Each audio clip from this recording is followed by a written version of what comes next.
When you think of Kabul, what's the first thing that comes to mind? For a lot of us, it's conflict, right? But what if that's only part of the story? Today, we're going to look at Kabul a little differently. We're going to see it as a city that's all about endurance.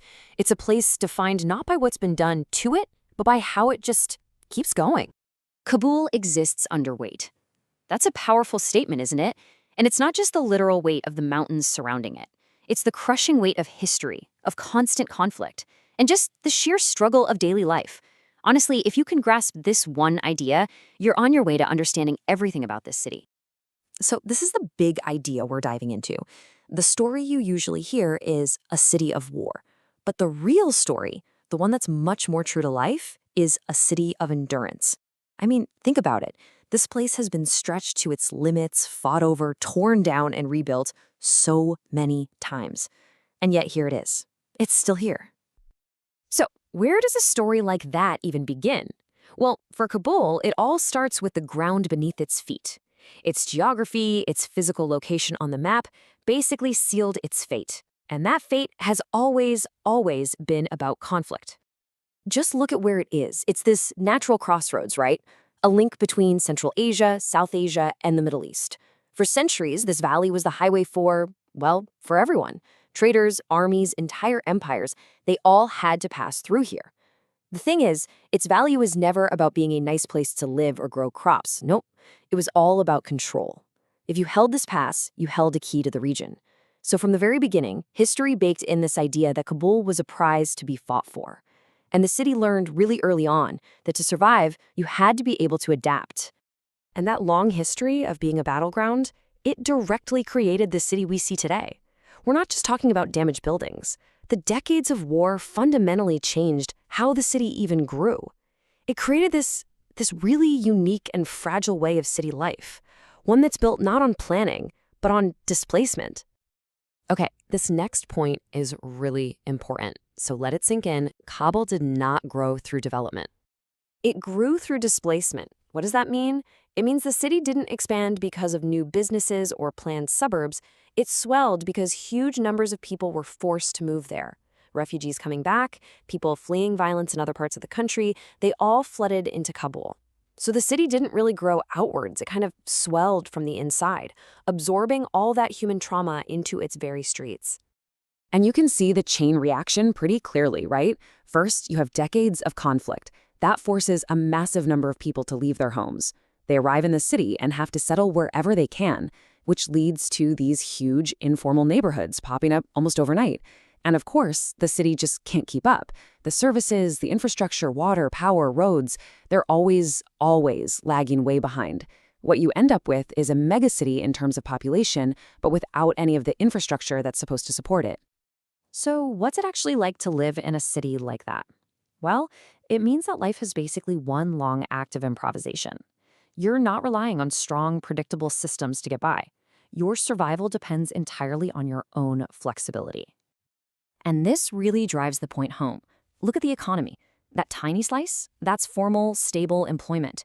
The huge chunk is informal work. We're talking small-time trading, day labor, basically anything you can do to get by.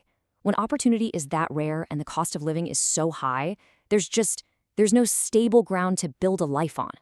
That economic uncertainty spills over into every part of daily life. You can't take basic services for granted. They're conditional.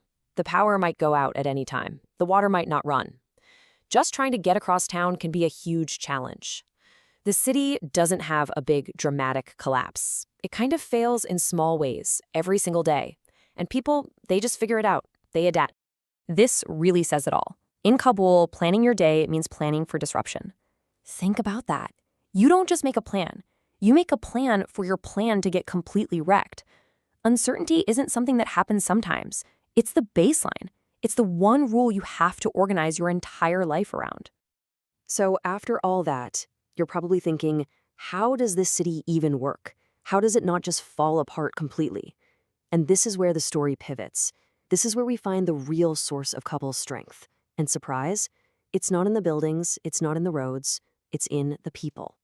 This right here explains everything. You've got the formal systems on one side and the human systems on the other. And wherever the formal systems have failed, and they've failed a lot, the human systems have picked up the slack. Weak government? You've got strong family networks. No city planning? You've got tight-knit community ties that hold everything together. That's the secret. That's how Kabul survives. It's powered by human connection. So when we talk about resilience here, it's not some abstract idea, It's not a passive thing. It is an action. It's something people practice every single day. You see it in the little things, rebuilding a wall, keeping traditions alive, just insisting on living a normal life when everything around you is unstable. That is the city's real architecture. All right. So what about the future? Well, it's pretty clear that the city's ability to endure is going to be tested again and again. And the big question for Kabul isn't about progress in the way we usually define it. I mean, the pressures are just piling on. You've got political uncertainty, being cut off from the global economy, and then you throw in major climate stress, like running out of water. All of this just gets stacked on top of the problems that were already there. It paints a pretty tough picture for the future. And this is what changes our perspective on everything. The real question for Kabul isn't how fast can it modernize or when will it get skyscrapers? The real question is much more fundamental. Can it stabilize? Can this city find just enough stability to give its people and its systems a chance to just breathe, a chance to recover? And that's the powerful lesson Kabul teaches us, isn't it? We're so used to measuring cities by their growth, their shiny skylines, their booming economies. But maybe some cities are measured by something else entirely.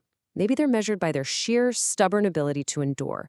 And to really understand Kabul, well, that's to understand what a city looks like when everything is fragile except for the human will to keep going.